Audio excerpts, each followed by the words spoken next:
So the world today celebrates the World Sickle Cell Day, a condition many of us possibly don't want to talk about, or we have it within our households, but for one or two reasons we just don't want to engage about it. Today I'm very humbled to have a conversation with the ED of the CAPS Uganda, Roy Odur, who is going to break it down for us to understand what the disease landscape is and possibly what we need to do to avoid the numbers that would be possibly multiplying in the later years to come. Good to have you, Daniel. It's a pleasure. First, what is the disease landscape like? What are the numbers saying? Is it something we should worry about? If not, what are we doing right? The northern part of the country has the highest prevalence of sickle cell in the country. And if you narrow it down, you go to Lango sub-region. Okay, there is Lango and Acholi, which has the highest prevalence. Then you narrow it down to Lango sub-region. Then you go to Alebtong district, which has a prevalence of 23.8%. We're much more above the national prevalence of 17%. Then we go to the east with about 17%. Tororo Bukedia plays in. When we visited Tororo, there is a facility that was seeing about 40 new cases on a daily in Tororo. Wow. Then we come to Central here with about 10.4%. Then we cross to the western part of the country with 4.1%. And what advancements have been made in the treatment of the sickle cell disease? Currently, we are advocating for prevention in the first place before we go for treatment.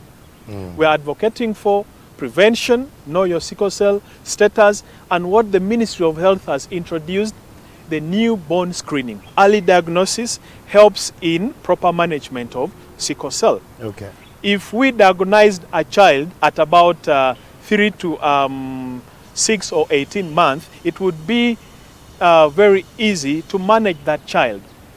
And for your information, annually in Uganda, we give birth to close to now between 25,000 to 30,000 children born with sickle cell. Oh dear. And out of that, it is believed that 80% don't make it past their 5th birthday. Now that we are celebrating the World Sickle Cell Day, what's the theme this year?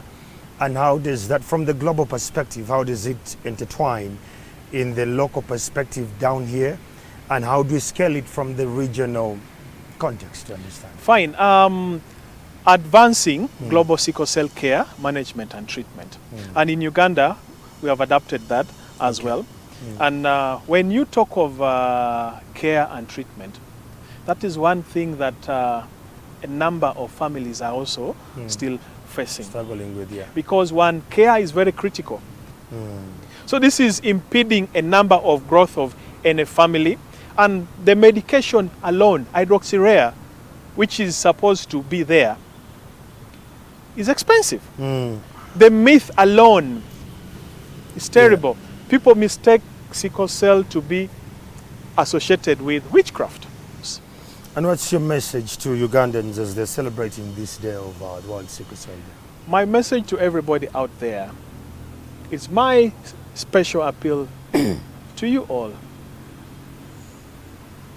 We can all avoid sickle cell only if you get screened or tested before you become sexually active. We need to have a budget for sickle cell. We need to have a budget for drugs. We need to be intentional. If we at all had the same approach, which is Excellency, the President, came up with to combat HIV/AIDS, believe me, sickle cell prevalence would be reduced by 2030. Thank you so much. It's been such an honor to have you, and thank you for saving time to speak to us. On a day like this, I think we are now all aware of what sickle cell is. If you're in university and you're watching this, or within your community, you've had myths that someone is bewitched in one way or the other. It's not being bewitched now. It's sickle cell. Go get screened, and once you confirm that indeed you're a carrier, there is help. Reach out to the government hospital around you, and they will plug you to the rightful people. I'm Andrew Chamagiro. Thank you.